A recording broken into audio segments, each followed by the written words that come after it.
دعا تو بڑی اہم عبادت ہے اور دعا تو بڑی بنیاد ہے، اور دعا تو مسلمان کے اعمال میں سب سے زیادہ اکرام اللہ کے دربار میں مسلمان کی دعا کا ہوتا ہے۔ لیس شیء اکرم علی اللہ من الدعا، سب سے زیادہ اکرام اللہ کے دربار میں مسلمان کی دعا کا ہوتا ہے۔ اور میں آپ سے کیا عرض کروں پیارے بھائیوں، جو لوگ دعاؤں کا اہتمام نہیں کرتے ہیں وہ لوگ اپنے آپ کو اللہ کی مدد سے محروم کرتے ہیں۔ جو لوگ دعاؤں کا اہتمام نہیں کرتے وہ لوگ اپنے آپ کو اللہ کی مدد سے محروم کر دیتے ہیں۔ اللہ اکبر۔ کرونا کا سخت حالات چل رہے تھے، پہلا سیمائی پرانوں کا اجتماع پہلی مرتبہ حضرت نے سب کو بلایا، ماشاءاللہ پورے ملک سے لوگ آئے، حضرت نے لوگوں کو اللہ کے جانب متوجہ کیا اور خصوصی ترغیب دی لوگوں کو دعاؤں کا اہتمام کرنے کی، اور پھر کہنے لگے کہ دعا کے بغیر کام کرنا اللہ کے بغیر کام کرنا، دعا کے بغیر کام کرنا تو اللہ کے بغیر کیا کریں گے؟ کچھ بھی نہیں کر سکتے، کچھ بھی نہیں کر سکتے۔ مولانا عمر صاحب رحمۃ اللہ عجیب بات ارشاد فرماتے ہیں، کہتے تھے ہم سے جتنی خیر وجود میں آ رہی ہے، ہم سے جتنی خیر وجود میں آ رہی ہے اجتماعی اور انفرادی، ہم سے جتنی خیر وجود میں آ رہی ہے اور جتنی نافرمانی اور گناہوں سے بچ رہے ہیں یہ سب اللہ کا فضل ہے۔ کہتے ہم سب کی مثال ایسی جیسے وہ بچہ جو خود چل نہیں سکتا ہے، باپ اپنی انگلی پکڑ کر اسے چلاتا ہے، فرماتے تھے یاد رکھنا جس دن اللہ پاک اپنی توفیق کی انگلی کھینچ دیں گے کوئی چلانے والا نہیں ملے گا، سب گریں گے۔ اس لیے یاد رکھو پیارے بھائی، اللہ نہ کرے کوئی مسلمان اس خیر سے محروم ہو۔ اگر کسی کو اس خیر سے محرومی ہوئی ہے تو بجائے دوسروں کا الزام دینے کے اپنے ذات میں غور کرنا چاہیے کہ میں نے اللہ کی ذات میں کیا گستاخی کی ہے، اللہ نے مجھے اس خیر سے محروم کر دیا۔ میں آپ کو بتاؤں، میں توجہ سے بات سننا، ہدایت اور خیر سے محرومی کی سب سے پہلی بنیاد، ہدایت اور خیر سے محرومی کی سب سے پہلی بنیاد یہ ہوتی ہے کہ اللہ پاک اپنی قدرت سے ہدایت اور خیر کے جو نتیجے ظاہر کرتے ہیں، اللہ تعالیٰ اپنی قدرت سے ہدایت اور خیر کے جو نتیجے ظاہر کرتے ہیں، کام کرنے والے جب ان کو اپنی طرف منسوب کرتے ہیں اللہ تبارک تعالیٰ ان کو اپنی ہدایت سے محروم کر دیتا ہے۔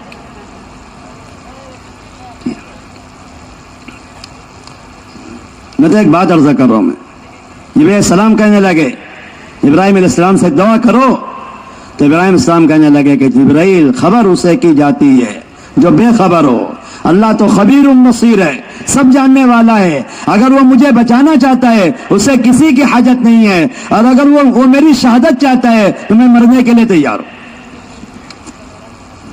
کوئی ذریعہ کوئی واسطہ اپنے اللہ کے درمیان میں استعمال نہیں کیا، کوئی ذریعہ کوئی واسطہ اپنے اللہ کے درمیان میں استعمال نہیں کیا، کیونکہ یہ بات حق ہے پیارے بھائیوں، ایک چونٹی جتنی محتاج ہے، ایک چونٹی جتنی محتاج ہے اپنے ہر نفع نقصان کے اندر اللہ کی ذات عالی کی جتنی محتاج ہے، ساری دنیا کے تمام اسباب والے، تمام انبیاء، تمام صحابہ، تمام اولیاء، تمام فرشتے اللہ تبارک تعالیٰ کے اتنے ہی محتاج ہیں، سب کی محتاجگی برابر، سب کی محتاجگی برابر۔ جی ہمیشہ یاد رکھو اللہ تبارک تعالیٰ کا جتنا غیر ہے پوری کائنات میں، اللہ نے اپنے ہر غیر پہ 2 لیبل لگایا ہے، 2 مہر اللہ کی جانب سے لگی ہر مخلوق پر۔ کوئی مخلوق اس مہر کو اپنی ذات سے ہٹا ہی نہیں سکتی، سب پر 2 مہر لگی، فقر کی اور فنا کی۔ کل من علیہ فان، اللہ کے علاوہ جو کچھ ہے فانی ہے۔ یا ایھا الناس انتم الفقراء الی اللہ، اللہ کے علاوہ جو کچھ ہے سب فقیر ہے۔ غنا اور بقا صرف اللہ کی ذات پر، غنا اور بقا، اللہ مستغنی ہے، اللہ غنی ہے، اللہ باقی رہنے والے ہیں۔ وَيَبْقَى وَجْهُ رَبِّكَ ذُو الْجَلَالِ وَالْإِكْرَامِ، غنا اور بقا صرف اللہ کی ذات کو ہے، اللہ کے علاوہ جو کچھ ہے فانی ہے، فقیر ہے۔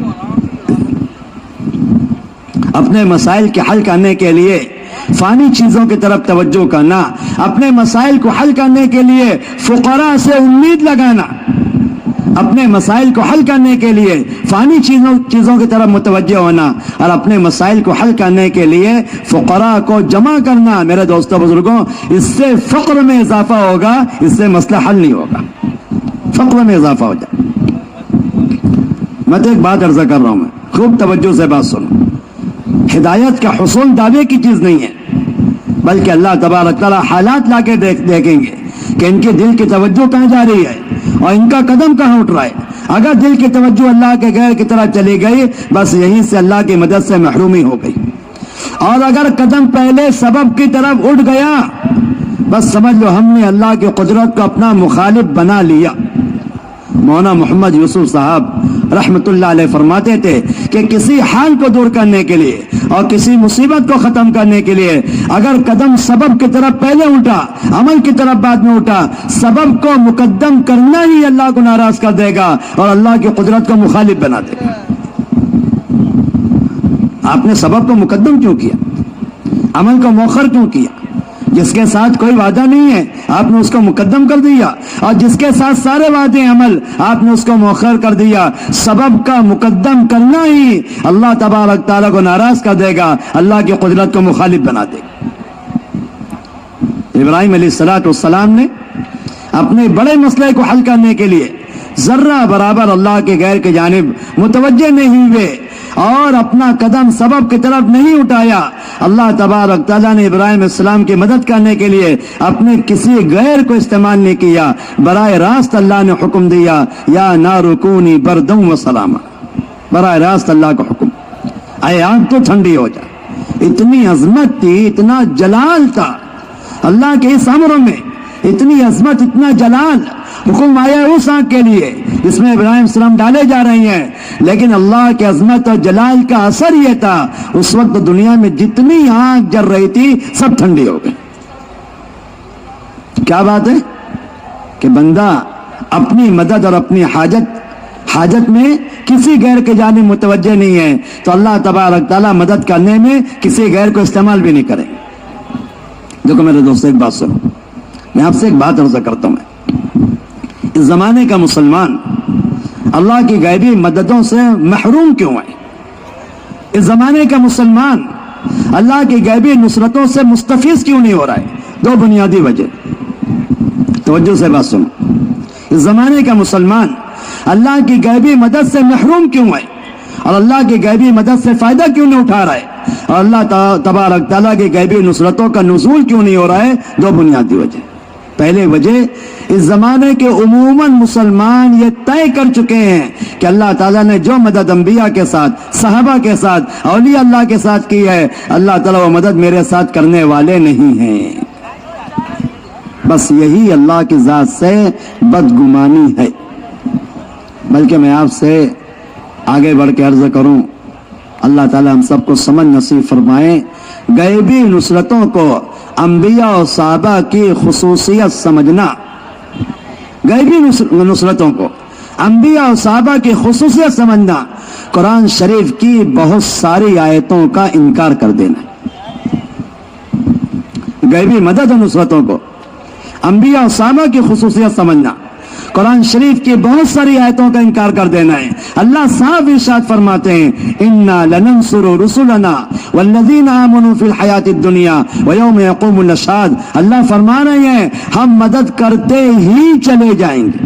علماء جانتے ہیں فعل مضارع کا صیغہ ہے، مدد کرتے ہی چلے جائیں گے، یہ نہیں کہ مدد کی ہے، مدد کرتے ہی چلے جائیں گے، رسولوں کی اور ایمان والوں کی، دنیا کی زندگی میں بھی اور آخرت میں بھی۔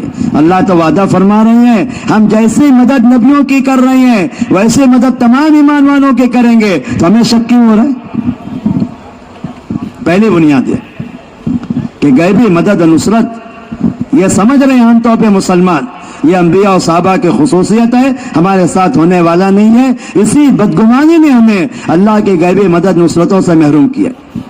اور دوسری وجہ، جس ایمان کے کمال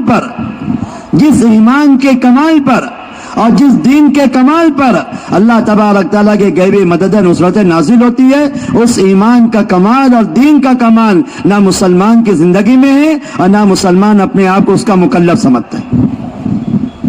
لوگ اپنے جزوی دین پر راضی ہے، اپنے جزوی دین پر راضی ہے، اور لوگ یہ سمجھتے ہیں کہ مجھے اپنے حالات کے اعتبار سے، ماحول کے اعتبار سے، تجربات کے اعتبار سے، سوجھ بوجھ کے اعتبار سے، عقل کے اعتبار سے، سمجھ کے اعتبار سے لوگ یہ سمجھتے ہیں کہ میں جتنے دین پہ چل رہا ہوں اتنا دین پر چلنا میرے لیے کافی ہے، لوگ یہ سمجھتے ہیں۔ حالانکہ اللہ تبارک تعالیٰ کا مطالبہ ہر ایمان والے سے کمال ایمان کا ہے، کمال دین کا ہے۔ آمنو کما آمن الناس، اللہ کا ایک مطالبہ ہے، ہر مسلمان کامل ایمان اپنے اندر پیدا کرے۔ یا ایھا الذین آمنوا ادخلوا فی السلم کافہ، ہر مسلمان سے دوسرا مطالبہ اپنی زندگی میں کامل دین داخل کرے۔ کمال ایمان اور کمال دین، دو مطالبے اللہ تبارک، کمال ایمان اور کمال دین، اپنے دلوں میں کمال ایمان اور اپنی زندگی میں کمال دین۔ اگر یہ دونوں کمال مسلمان حاصل کر لے، اللہ تبارک تعالیٰ کی کمال نصرتیں ہر مسلمان کے ساتھ نازل ہو۔ اس لیے میرے دوستوں، ہم سب کو یہ جائزہ لینا چاہیے، ہم سب اپنے آپ کو پرکھ کر دیں کہ مجھے اپنے دنیا آخرت کی کامیابی اور اپنی دنیا آخرت کے مسائل کا حل دنیا کے اسباب میں اور دنیا کی شکلوں میں دکھائی دے رہا ہے، یا مجھے اپنی دنیا آخرت کی تمام کامیابی اللہ کے اطاعت میں اور نبی کریم اسلام کے طریقوں میں دکھائی دے رہی ہے۔ ہم سب اپنا جائزہ، اور پھر ہر مسلمان اس بات کا فیصلہ کرے کہ میں موت تک ہدایت کا محتاج ہوں، میں موت تک ہدایت کا محتاج ہوں، اور موت تک ہدایت کی محنت کا محتاج ہوں۔ ہدایت حاصل کیسے ہوتی ہے؟ دو بنیادی چیزیں، ہدایت کا حصول، دو بنیادی محنتیں ہیں ہدایت کو حاصل کرنے کے۔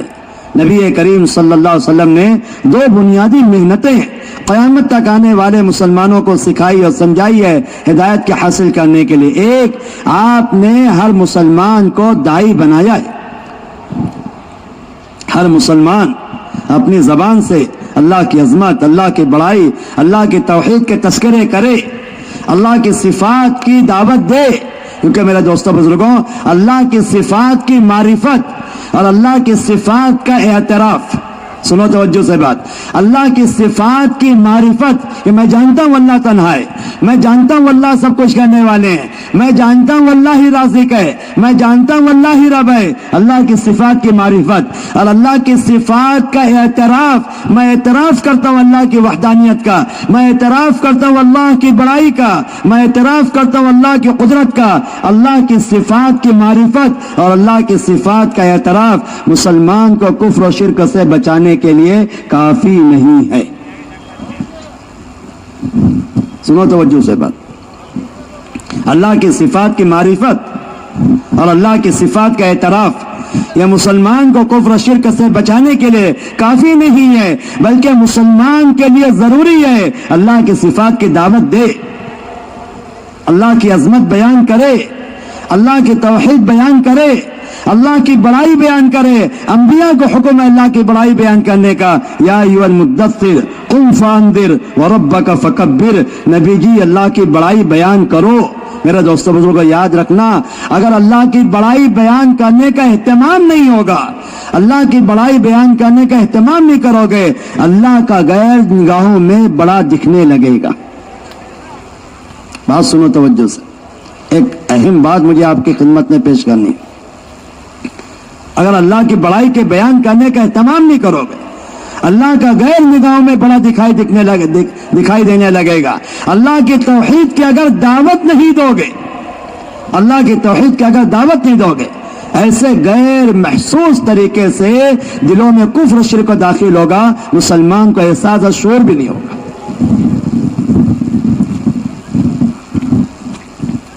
ایک صاحب عمرہ کر کے لوٹے، مسجد حرام، مسجد نبی کی زیارت کر کے عمرہ کر کے لوٹے۔ ہم ان کی زیارت کے لیے گئے۔ کچھ دنوں پہلے انہوں نے اپنے بیٹے کا نکاح کرایا تھا، ایک بڑے خاندان میں اپنے بیٹے کا نکاح کرایا، حرمین شریفین سے لوٹے ہیں، ابھی زیارت کے لیے گئے تو بعد میں یہ سوال کر لیا کہ حضرت آپ نے اپنے بیٹے کا نکاح بہت بڑے خاندان میں کرایا ہے، تو کیا حکمت ہے آپ کے سامنے، کیا مصلحت ہے؟ کہنے لگے مسجد حرام سے لوٹے ہیں، کہنے لگے کہ آئے دن مصیبتیں پریشانیاں پیش آتی ہے، مجھے ڈر اس بات کا لاحق ہوا کہ میں اکیلا ہوں اور میرے بعد میرا بیٹا اکلوتا اکیلا ہے، اگر میں مر جاؤں تو اس کی حفاظت کرنے والا کون ہوگا؟ تو بڑے خاندان میں نکاح کرا جائے کہ میرے بعد کوئی تو اس کا رکھوالی ہو، اور کوئی تو اس کا نگران ہو، اور کوئی تو اس کی حفاظت کرنے والا ہو۔ اللہ کے گھر سے لوٹے ہیں اور اللہ کے حفیظ ہونے پر ایمان بھی نہیں ہے، اللہ کے گھر سے لوٹے۔ اللہ کہ میں آپ کو بتاؤں، میں اتنا آسان ہے مسلمان کو اپنی حفاظت، سنو صحیح، بہت مزے کی بات ہے، اتنا آسان ہے مسلمان کو اپنی حفاظت کرنا۔ مسلمان اللہ کے دین کی حفاظت پر آ جائے، اللہ مسلمان کی حفاظت پر آ جائے گی۔ دو حفاظت ہے، حفاظت کی دو قسمیں، ایک اسلام کی، ایک مسلمانوں کی۔ دو قسمیں حفاظت کی، ایک اسلام کی، ایک مسلمانوں کی۔ اللہ کا نظام یہ ہے، اسلام کی حفاظت مسلمان کے ذمے ہے، مسلمان کی حفاظت اللہ کے ذمے۔ یہ ترتیب ہے اللہ کی، یہ ضابطہ ہے اللہ کا۔ مسلمان اسلام کی حفاظت پر آ جائے، اللہ مسلمان کی حفاظت پر آ جائے۔ اور جب اللہ کسی کی حفاظت کا ارادہ فرما لیتے ہیں، جب اللہ کسی کی حفاظت کا ارادہ فرما لیتے ہیں، ہلاک کرنے والی شکلوں کو حفاظت کا ذریعہ بنا دیتے ہیں۔ کیا بات ہے کہ مسلمان دین کی حفاظت پر آگے۔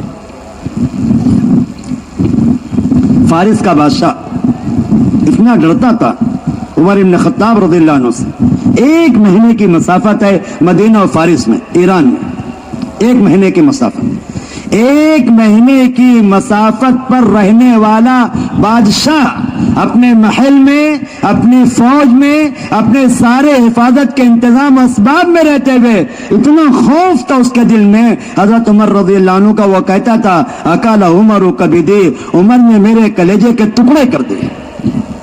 آپ دیکھو جس روب کے ذریعے اللہ نے نبی کریم علیہ السلام کی مدد کی ہے، نصرت بالرعب مسیرۃ شہر، اللہ کے نبی کا معجزہ ہے، 1 مہینے کی مسافت سے میری مدد کی گئی ہے روب کے ذریعے۔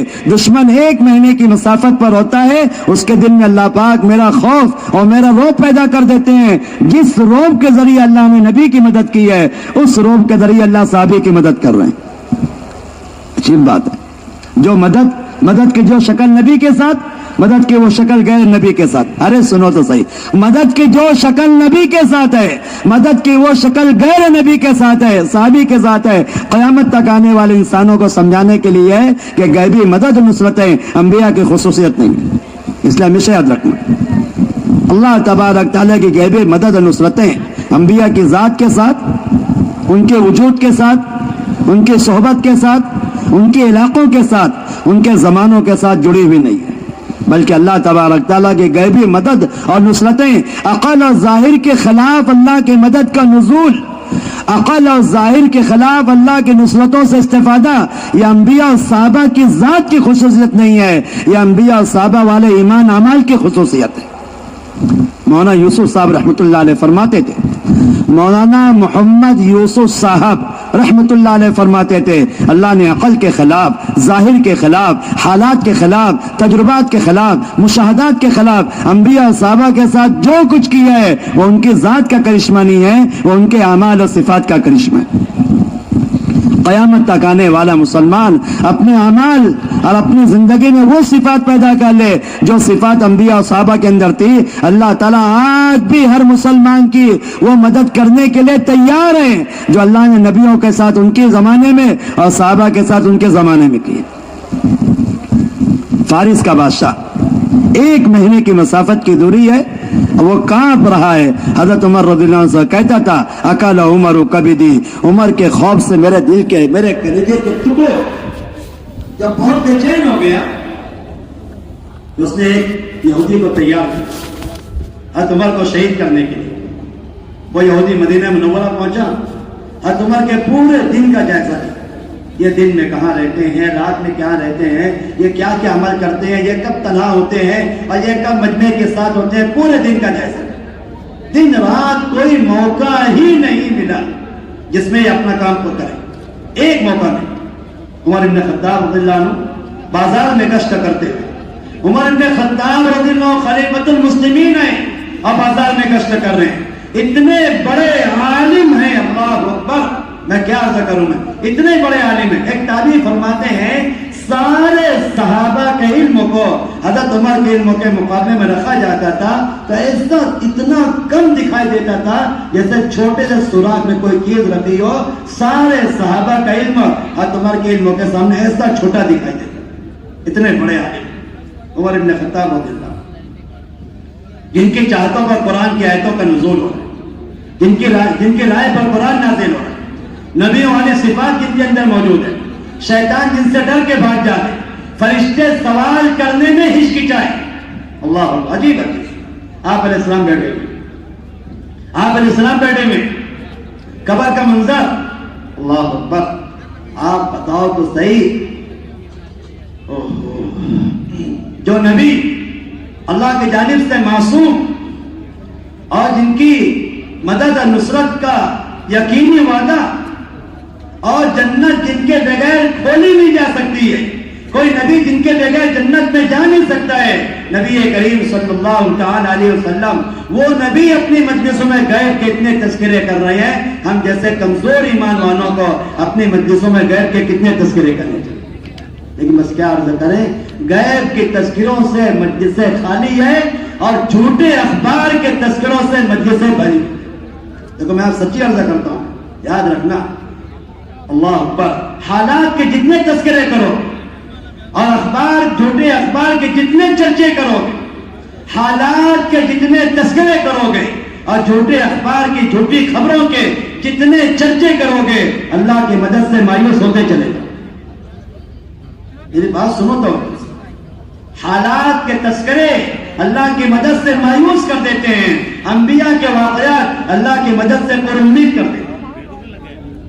حالات کے تذکرے اللہ کی مدد سے مایوس کر دیتے ہیں، جھوٹی خبروں کے تذکرے اللہ کی مدد سے محروم کر دیتے ہیں، حالات کے تذکرے اللہ کی مدد سے مایوس کر دیتے ہیں، انبیاء اور صحابہ کے واقعات اللہ کی مدد سے پر امید کر دیتے ہیں۔ اللہ اکبر، اتنے عظیم الشان نبی صلی اللہ تعالی علیہ وسلم، وہ اپنے مجالس میں غیب کے تذکرے کرتے، اور ہم اپنے آپ کو غیب کے تذکروں کا محتاج ہی نہیں سمجھتے ہیں۔ میرا دوستو یاد رکھنا، اگر غیب کے تذکرے نہیں کریں گے، مشاہدہ ایسا زندگی میں غالب ہوتا چلا جائے گا اور مشاہدہ ایسا زندگیوں پر مسلط ہوتا چلا جائے گا، غیب کی خبروں سے استفادہ تو دور کی بات ہے، غیب کی خبروں میں شک ہونا شروع ہو جائے۔ یہ بھی ہو سکتا ہے، یہ بھی ہو سکتا ہے، کیوں کہ غیب کے تذکرے بند ہو۔ نبی کریم صلی اللہ علیہ وسلم اپنی مجلسوں میں غیب کے تذکرے کر، آپ نے کہا کہ کیا حال ہے قبر میں مسلمان کا، کیا حال ہو عمر، تیرا کیا حال ہوگا؟ دو فرشتے منکر نکیر، اصواتہم کالبرق، بجلی کی طرح ان کی آواز، بجلی کی کڑک کی طرح، اور بال بڑے بڑے اپنے پیروں سے رونتے ہوئے، اور ان کے منہ سے، ان کی ناک سے آنکھ کی لپٹیں نکل رہی ہے، اور ایسی آواز ساری دنیا ان کی آواز سن کے بے ہوش ہو جائے، اور اتنا بڑا ہتھوڑا آپ ان کے ہاتھوں میں، اتنا بڑا ہتھوڑا ساری دنیا کے انسان اور جنات مل کر ایک ذرے کے لیے اس ہتھوڑے کو اٹھا نہیں سکتے ہیں، ایسے فرشتے تیرے پاس آئیں گے تجھ سے سوال جواب کرنے کے لیے۔ عمر بتا تو کیا جواب؟ عثمان نے پوچھا، اللہ کے نبی، ہم آپ کے سامنے جیسے ہوش میں بیٹھے ہیں، جانتے ہیں یہ قبر ہے، یہ حشر ہے، یہ جنت، یہ جہنم، یہ دنیا، یہ آسمان، یہ زمین، آپ اللہ کے نبی، یہ صحابہ، یہ ہمارے ساتھی، جیسا احساس اور شعور ہمیں دنیا کے اندر ہے، ایسا احساس شعور قبر میں ہوگا، عقل سربج ہوگی؟ تو آپ نے کہا ہاں احساس اور شعور ہوگا آپ کو۔ کہنے لگے اذا نکفیہما، پھر تو دونوں سے نپٹ لوں گا، نپٹ لوں گا۔ ابھی یہ بات ہو ہی رہی ہے، ابھی یہ بات ہو ہی رہی ہے، جبرائیل علیہ السلام تشریف لائے، کہنے لگے اللہ کا نبی، آپ کا صحابی عمر رضی اللہ عنہ، جب یہ قبر میں رکھا جائے گا اور فرشتے اس کے پاس آئیں گے پوچھنے کے لیے، من ربک ما دینک ومن نبیک، سوال کریں گے تیرا رب کون ہے، تو بجائے جواب دینے کے یہ سوال کرے گا فرشتوں، میرا رب اللہ ہے، بتاؤ تمہارا رب کون ہے؟ سوال کریں، میرا رب اللہ ہے، تمہارا رب، میرا دین اسلام ہے، تمہارا دین کیا ہے؟ میرے نبی محمد صلی اللہ علیہ وسلم، تمہارے نبی کون ہے؟ تو فرشتے کہیں گے آپس میں سمجھ میں نہیں آتا، ہم اس کے سوال کے لیے بھیجیں کہ یہ ہمارے سوال کے لیے۔ اللہ اکبر، جن کے یہ سطح اور جن کے ایمان کا یہ کمال، وہ اتنے بڑے عالم ہو کر وہ مدینہ کے بازار میں گشت کر رہے۔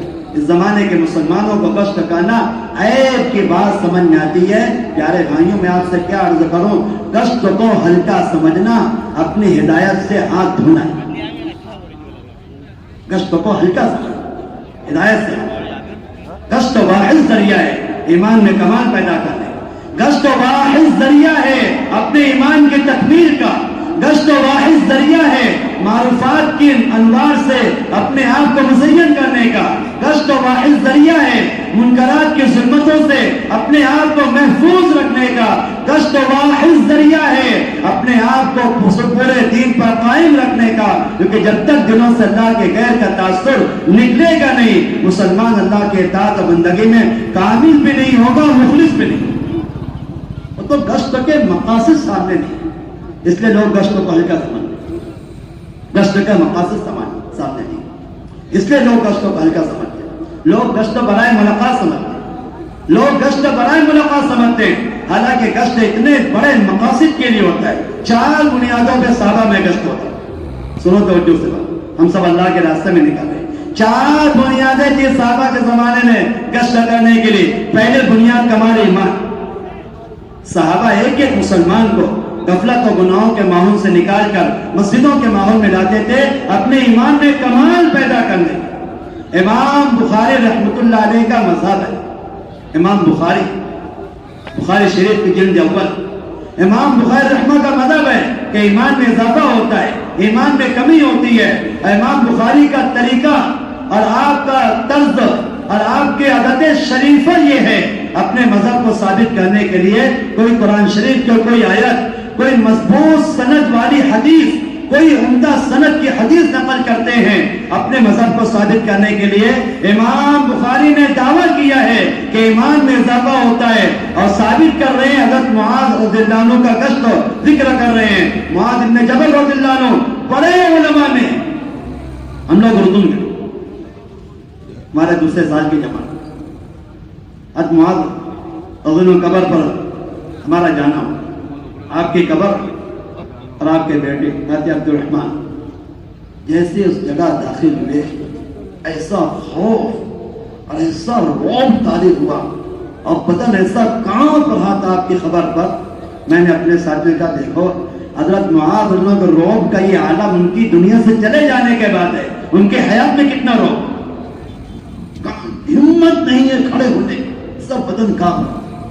سید العلماء، علماء کا جھنڈا جن کے ہاتھ میں، اتنے بڑے عالم ہیں، اور وہ مدینہ کے بازار میں گشت کر رہے ہیں۔ قم بنا، اجلس بنا، تعال بنا، آؤ ہمارے ساتھ، چلو ہمارے ساتھ، اٹھو ہمارے ساتھ، نؤمن بربنا ساعتن، اپنے ایمان میں کمال پیدا کریں گے۔ اللہ اکبر۔ جن صحابہ کا ایمان قیامت تک آنے والے مسلمانوں کے نمونہ ہے، وہ صحابہ اپنے ایمان میں کمال کے لیے گشت کرتے تھے۔ ہم سب ضعیف الایمان لوگوں کو اپنے ایمان میں کمال کے لیے گشت کا کتنا اہتمام کرنا چاہیے۔ لیکن میں آپ سے کیا عرض کروں، اب تو حال یہ ہے پرانے ذمہ دار ساتھیوں کا عمومی گشت، عمومی ملاقاتیں، مسجد کی آبادی، عمومی تعلیم میں شرکت، یہ سب ابتدائی چیزیں بن گئی۔ لوگ سمجھتے ہیں یہ کوئی کورس ہے جس سے ہم گزر چکے ہیں، اب ہمیں ان چیزوں کا اہتمام کرنے کی کوئی ضرورت نہیں ہے۔ طبیعتوں میں استغنا پیدا ہو رہے ہیں عمومی دعوت سے، عمومی گشتوں سے۔ میں آپ سے کیا عرض کروں پیارے بھائیوں، اللہ ہم سب کو ہدایت نصیب فرمائے۔ انفرادی دعوت سے مستغنی ہونا، اپنی ہدایت سے مستغنی ہونا۔ جو دعوت چھوڑ دے گا وہ اپنی ہدایت کھو بیٹھے، جو دعوت چھوڑ دے گا وہ اپنی ہدایت کھو بیٹھے۔ عجیب حال ہے، گشت میں آپ چلے جائیں، آپ چلے جائیں، آپ چلے جائیں، ذمہ دار ساتھی عمومی گشتوں سے اپنے آپ کو بچائیں۔ نبی کریم صلی اللہ علیہ وسلم، آپ صلی اللہ علیہ وسلم ہلاکت کے مواقع پر، جان جانے کا خطرہ ہے، ہلاکت کے مواقع پر آپ صلی اللہ علیہ وسلم انفرادی دعوت کا، انفرادی گشتوں کا، انفرادی عبادات کا اہتمام کر رہے ہیں۔ اللہ تعالیٰ کے دو ہی خصوصی توجہ کے موقع اپنے بندے کی طرف، الذی یراک حین تقوم وتقلبک فی الساجدین، جب آپ گشت کر رہے ہوتے ہیں، جب آپ انفرادی عبادت میں ہوتے ہیں، اللہ تعالیٰ آپ کی طرف خصوصی طور پر متوجہ ہو۔ 4 مقاصد ہے گشت۔ سب سے پہلا مقصد کمال ایمان، کہ اپنے ایمان میں کمال پیدا کرنے کے لیے ایک ایک مسلمان کے پاس جا کر غفلت اور گناہوں کے ماحول سے نکال کر مسجدوں میں لا کر یہاں اللہ کی عظمت سمجھاؤ، یہاں اللہ کی بڑائی سمجھاؤ، یہاں اللہ کی طاقت سمجھائیں، یہاں اللہ کی قدرت سمجھاؤ۔ اللہ کا تاثر اللہ کے گھر میں پیدا ہو، اللہ کا تاثر اللہ کے گھر میں پیدا ہو۔ عجیب بات ہے، جس کے گھر میں جاتے ہو دل اس سے متاثر ہو جائے۔ بولو بھائی، وزیر کے گھر میں پہنچے، اس کی وزارت کا اثر دل میں آ گیا۔ ڈاکٹر کے گھر میں پہنچے، اس کے فن کا تاثر دل نے قبول کر لیا۔ وکیل کے گھر میں پہنچے، اس کی وکالت کا تاثر دل نے قبول کر لیا۔ پہلوان کے گھر میں پہنچے، اس کی قوت سے دل متاثر ہو گیا۔ اور میں آپ سے سناؤں مزے کی بات، پاگل کے گھر میں پہنچے تو اس کے جنون سے طبیعت متاثر ہو، یہ پاگل ہے، پتہ نہیں کیا کرے، جلدی نہیں۔ عجیب حیرت کی بات ہے، مخلوق کے گھر میں جاتے ہی ان کے فن کا، ان کے ذوق کا، ان کے عضو کا تاثر دل قبول کر لیتا ہے۔ کیا گمان ہے ہمارا، ہم اللہ کے گھر میں داخل ہوں گے دل اللہ سے متاثر نہیں ہوں گے؟ ہماری تو ملاقاتوں کی پہلی غرض، ہماری ملاقاتوں کی سب سے پہلی بنیاد ہر مسلمان کو غفلت اور گناہوں کے ماحول سے نکال کر مسجد کے ماحول میں لانا۔ میں تو عرض کر رہا ہوں پیارے بھائی، عمر بن خطاب رضی اللہ عنہ گشت کر رہے ہیں بازار، اور گشت کرتے کرتے ایک درخت کے نیچے مدینہ منورہ کے باہر تنہا بالکل درخت کے نیچے قیلولہ کرتے ہیں، آرام فرماتے۔ یہودی نے دیکھا بہت اچھا موقع ہے، اس سے بہترین کوئی موقع نہیں ہے اپنے کام میں کامیابی کے لیے اور اتنے بڑے انعام کو حاصل کرنے کے لیے، یہاں ان کا کام پورا ہو سکتا۔ حضرت عمر بن خطاب رضی اللہ عنہ کی آمد سے پہلے بڑا تیاری کر کے درخت پر چڑھ گیا ہوں اور سارے اسباب سے مزین کہ تمہر آئیں گے اور گہری نیند سوئیں گے اور میں ان کا کام پورا کروں، اور تمہر اپنا معمول کا گشت کر دے، بالکل اہتمام استقامت کے ساتھ اپنے معمول کا گشت کرتے کرتے آپ تشریف لائیں اور اسی درخت کے نیچے آرام کرنا۔ جب گہری نیند آ گئی، یہودی نے دیکھا بہت اچھا موقع ہے۔ جیسے ہی اس نے نیچے اترنے کا ارادہ کیا، ایک خوفناک شیر، ایسا خطرناک شیر جنگل سے آیا، حضرت عمر کے پاس بیٹھا اور آپ کے تلوے چاٹنے لگا۔ اس یہودی کو حالت خراب، اوپر کی سانس اوپر، نیچے کی سانس نیچے، اتنا بھیانک شیر جس کی کبھی شکل نہیں دیکھی، اس کی حقیقت دیکھنے میں آ رہی۔ وہ تو حضرت عمر کی شہادت بھول گیا، اپنی حیات کے فکر میں نہیں، کیا حال ہو۔ اور شیر کا تلوے چاٹنا اور تلوے پہ ٹھنڈک پہنچنا، اور گہری نیند آتی، لوگ گہری نیند لانے کے لیے تلوے پر تیل لگاتے ہیں، اور گہری نیند، ٹھنڈک پڑ رہی ہے، نیند گہری ہو رہی۔ حضرت عمر جب تک سوتے رہے شیر حفاظت کرتا، ہلاک کرنے والی شکل کو اللہ نے حفاظت کا ذریعہ بنا دیا۔ کیا بات ہے، عمر رضی اللہ عنہ دین کی حفاظت پر ہے، اللہ عمر کی حفاظت پر۔ میں آپ کو بتاؤں، میں اس زمانے کا مسلمان ضائع کیوں ہو رہا ہے، اس زمانے کا مسلمان ضائع کیوں ہو رہا ہے؟ سب سے بنیادی وجہ ہے مسلمان نے اپنے اسلام کو ضائع کیا ہے۔ اسلام کو ضائع کرنے کی نوست میں مسلمان ضائع، اسلام کو ضائع کرنے کی نوست میں مسلمان ضائع ہو رہا ہے، ورنہ اس مسلمان کی حفاظت کا اللہ کی جانب سے انتظام چل رہا ہے۔ جب تک ہے عمر سوتے رہے، وہ شیر بیٹھا رہا، آپ کے تلوے چڑھتا رہا، اور جیسے ہی آپ کے بیداری کا وقت ہوا اور حرکت ہوئی، شیر نے دیکھا، فوراً بھاگا ہو، اور تمہارے بیدار ہوئے، وہ نیچے ہو یہودی، اور اس نے معافی مانگی کہ حضرت مجھے معاف فرمائیں، میں تو ایسے برے ارادے کے ساتھ آیا تھا، لیکن میں نے دیکھ لیا اللہ کی مدد آپ کے ساتھ ہے، مجھے کلمہ پڑھا کہ اسلام میں داخل۔ میرے دوستوں، مجھے ایک بات عرض کر رہا ہوں، بہت آسان ہے مسلمان کو اپنی جان کی، اپنے مال کی، اپنے اسباب کی حفاظت، اپنے جان مال اسباب کو اللہ کے دین پہ لگا دو۔ دین کی حفاظت کا اللہ نے وعدہ کیا ہے. جس جو جانماز زندگی اللہ کے دین پر لگائے گا اس کی حفاظت پہ اللہ خود فرمائے. اور اگر اس جانماز کو خواہشات میں لگاؤ گے تو خواہشات تباہ ہونے والی ہے, دنیا تباہ ہونے والی ہے. جو جانماز زندگی دنیا پہ لگے گی وہ بھی تباہ. 4 بنیادوں پہ گشت ہوتا ہے صحابہ کا. پہلے بنیاد کمال ایمان. ایک صحابی اپنے ایمان کو کامل کرنے کے لیے بڑے بڑے کبار صحابہ, عمر بن خطاب رضی اللہ, ابی بن کعب رضی اللہ, ابو ہریرہ رضی اللہ, معاذ بن جبل رضی اللہ عنہ, ابن رواحہ رضی اللہ. عمر بن خطاب رضی اللہ عنہ نبوت کی صفات رکھنے والے صحابی. معاذ بن جبل سید العلماء ہے, ابو ہریرہ سید المحدثین ہے, ابی بن کعب سید القراء ہیں, ابن رواحہ ایسے اونچے درجے کے صحابی ہے جو عین خواہش کے موقع پر آخرت کا ایسا استحضار ان کو تھا جیسا استحضار آج بڑے سے بڑے نمازی کو نماز میں نہیں ہوگا, جو استحضار ان صحابی کو عین خواہش کے موقع پر آخرت کا. رات کا وقت ہے, بیوی تنہا ہے, بیوی کی گود میں سر آئے, کمرے میں اندھیرا ہے. ابن رواحہ رونے لگے. بیوی نے پوچھا کیا بات ہے, کیوں رو رہے ہو؟ کہنے لگے مجھے آخرت یاد آئی. اللہ اکبر, آپ غور تو کرو ان صحابہ کی زندگیاں جن کو عین خواہش کے موقع پہ آخرت کا ایسا استحضار تھا, ان کا نماز میں مسجدوں میں ان کو آخرت کا کیا استحضار. میں آپ کو بتاؤں, میری بات سننا تو, خواہشات سے لذت, خواہشات سے لذت دل قبول ہی اسی وقت کرتا ہے. الفاظ میں غور کرنا, خواہشات کی لذت دل قبول ہی اسی وقت کرتا ہے, اور خواہشات کے ارتکاب پر اعضاء میں جرأت اسی وقت ہوتی ہے جب مسلمان آخرت میں بھول جاتا ہے. خواہشات کی لذت دل قبول ہی اسی وقت کرتا ہے, اور اعضاء میں خواہشات کی تکمیل پر جرأت اسی وقت ہوتی ہے جب مسلمان آخرت کو بھول جاتا ہے. آخرت کا استحضار وہ بنیادی چیز ہے جو مسلمان کو اللہ تبارک تعالیٰ کی نافرمانی اور گناہوں سے محفوظ رکھتی ہے. بلکہ میں آپ کو عجیب بات سناؤں, میں آخرت کا استحضار وہ چیز ہے جو فتنوں سے محفوظ رکھتی ہے. میں آپ کو بتاؤں, میں دو خرابی جن سے مسلمان مبتلا ہو, معاصی کا صدور اور فتنوں کا ظہور. دو خرابی جن میں مسلمان مبتلا ہو, معاصی کا صدور اور فتنوں کا ظہور. فتنوں کا ظہور اسی وقت ہوتا ہے اور معاصی کا صدور اس وقت ہوتا ہے جب اللہ کا خوف دل سے نکل جاتا ہے, آخرت کی فکر دلوں سے نکل جاتا ہے. اللہ کا خوف اور فکر آخرت جب دلوں سے نکل جاتی ہے, اب معاصی کا صدور ہوگا, فتنوں کا ظہور ہوگا.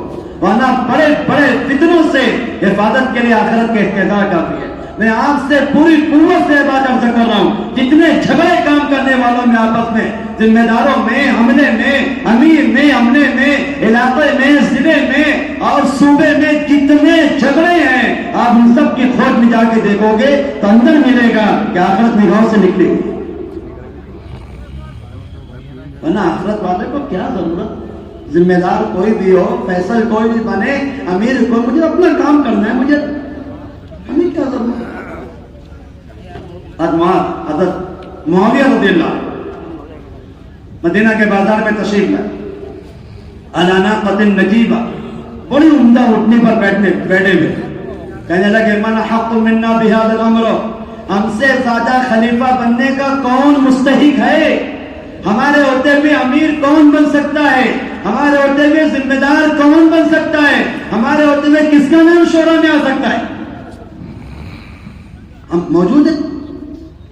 عبداللہ ابن عمر رضی اللہ عنہ اسی بازار میں کہا کہ میرے دل میں خیال پیدا ہوا کہ میں اس کو بتاؤں میں کہ تجھ سے زیادہ خلافت کا حقدار اور امیر بننے کا حقدار وہ ہے جس نے تجھے بھی اور تیرے باپ کو پیڑ پیڑ کے ہدایت قبول کرنے پر مجبور کی ہے. اپنے آپ کو مراتے رہے کہ میں تیری بھی ہدایت کا ذریعہ ہوں, تیرے باپ کی بھی ہدایت کا ذریعہ ہوں. کہنے لگے تجھ سے زیادہ خلافت کا حقدار وہ ہے جو تیرے اور تیرے باپ کی ہدایت کا ذریعہ بنا ہے. پھر کہنے لگے مجھے آخرت یاد آ گئی. میں نے کہا چھوڑو, ہمیں کیا کرنا ہے, ختم. مسئلے حل نہیں ہو رہے ہیں, جھگڑے ختم نہیں ہو رہے ہیں. میں آپ سے سچی عرض کرتا ہوں, جھگڑا کرنے والوں کے دلوں میں کریج کے دیکھو گے اندر حب دنیا ملے گی, حب دنیا ملے گی, حب جا, مجھے بڑا میرے ہوتے ہوئے کون ہوگا، میرے ہوتے کے اندر ملے گی گہرائی میں حب جا. اس حب جا نے سارے مسئلے خراب کیے ہیں، ورنہ جس کے سامنے آخرت ہو اس کو کیا پڑے ان چیزوں کی. ہمیں کیا کرنا ہے، مجھے آخرت جاتا ہے. معاصی کا صدور اسی وقت ہوتا ہے، فتنوں کا ظہور اسی وقت ہوتا ہے جبکہ مسلمان کے دلوں سے فکر آخرت نکل جاتا ہے. یہ بڑے بڑے کبار صحابہ ایک ایک مسلمان کو غفلت اور بازاروں کے ماحول سے نکال کر مسجدوں کے ماحول میں لاتے تھے کمال ایمان کے لیے.